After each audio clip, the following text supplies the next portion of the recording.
Hot temper. Hot bench. Well, once I got in there, we obviously had to spray for the mold and replace the floorboards completely. When the sump pump died, I called Brett to come and fix it. Walk in the door and it was just a pungent mold smell throughout the whole house. It flooded the basement and got into the carpeting, and there's mold going up the door. I was blown away. I was actually, at that point, I was ready just to sell and be done being a landlord.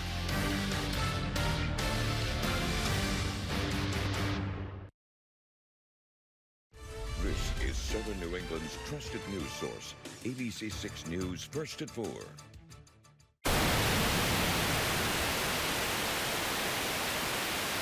out exactly why a gunman went into a grocery store and killed 2 people, including a police officer. ABC's Marcy Gonzalez has a story.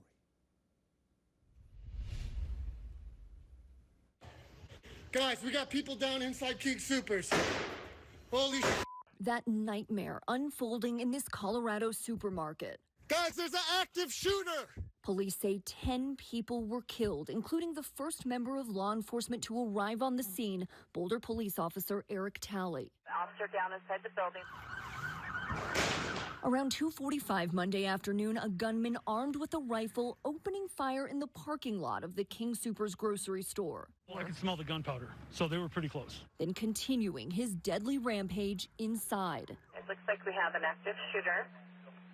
The white male, middle-aged, dark hair, beard, black vest, short-sleeved shirt. Shoppers and employees desperately trying to find safety. We couldn't tell exactly where the shooter was. We knew that he was getting closer to us.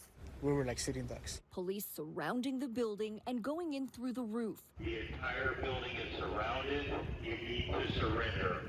They're taking this man with blood on his leg and hands into custody, rushing him away in an ambulance. This suspect has been identified as Ahmad Alyssa, 21 of Arvada. He has been charged with 10 counts of murder in the first degree and will be shortly transported to the Boulder County Jail. Investigators say everyone the gunman shot died. Police doing the heart-wrenching job of notifying families and mourning one of their own. This procession held last night, escorting Officer Talley's body from the scene. When the moment the act came, Officer Tully did not hesitate in his duty, making the ultimate sacrifice in his effort to save lives. That's a definition of an American hero. And Officer Talley was a father of 7. We are just starting to learn about the other victims, who range in age from 20 to 65. And police still aren't saying anything about a motive, stressing that it is still early in this investigation. Marcy Gonzalez, ABC News, Boulder, Colorado. Well, new at 4, the former executive director of the Providence External Review Authority is now suing the city for wrongful termination. Jose Bautista was fired late last year after releasing body camera footage of Providence Police Sergeant Joseph Hanley kicking and kneeling on a man in handcuffs. Now, in his lawsuit, Bautista claims Pera and the city violated his First Amendment rights when they fired him in retaliation for releasing that video. He says the city was trying to silence him and keep him from revealing the truth about the Hanley incident. Sergeant Hanley was found guilty last week by the judge. He intends to appeal that decision. Well, not to an ABC 6 News update out of Warwick. A 25-year-old man remains in stable condition after crashing his motorcycle last night. It happened on Airport Road. Police believe the motorcycle driver changed lanes and hit another vehicle as that driver was pulling out of a parking lot. The driver of the other car was not hurt. Now, fortunately for that motorcycle rider, a nursing student saw the crash happen and jumped right into action, doing everything she could to help him until the rescue arrived. ABC 6 News reporter Laura Puglisi spoke to that woman today. I heard tires screeching. Tiffany Hansen was on her way back from nursing school when the crash happened. I thought it was just a fender bender or something. I definitely wasn't expecting somebody to be on the ground. Police say a 25-year-old motorcycle driver went into the wrong lane and hit a car heading the opposite way. Hansen says she saw a man lying on the ground without a helmet on, his motorcycle lying next to him, and a woman running out of a nearby car frantic. Without hesitation, she says she ran towards him and started running through nursing lessons in her head. I'm only 4 months into nursing school, and I just applied anything that I knew. She checked his breathing and his pulse, and immediately several other people ran out to help. I made sure that the scene was secure. There was other bystanders.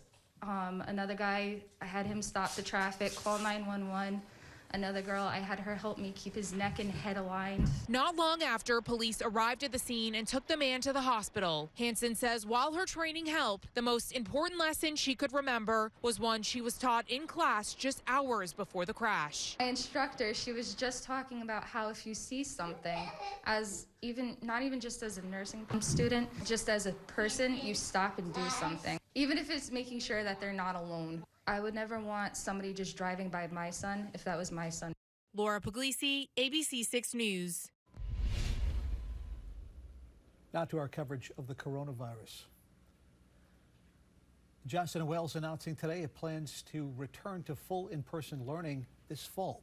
The university will also offer hybrid and online learning for students, but all dorms and campus facilities will be open, and class sizes will return to pre-pandemic levels, although all summer courses will still be fully remote. The university did mention a disclaimer that the decision could change based on new state and federal guidance. While new concerns about a possible fourth vaccine here in the U.S., health officials now say AstraZeneca may have released outdated data from its recent trials. ABC's Rena Roy has that story from New York. Today, more questions about a potential fourth vaccine here in the U.S., with some health officials concerned Oxford AstraZeneca used outdated information from their vaccine trials. The National Institutes of Health now warning it may have provided an incomplete view of the efficacy data. The data really are quite good, but when they put it into the press release, it wasn't completely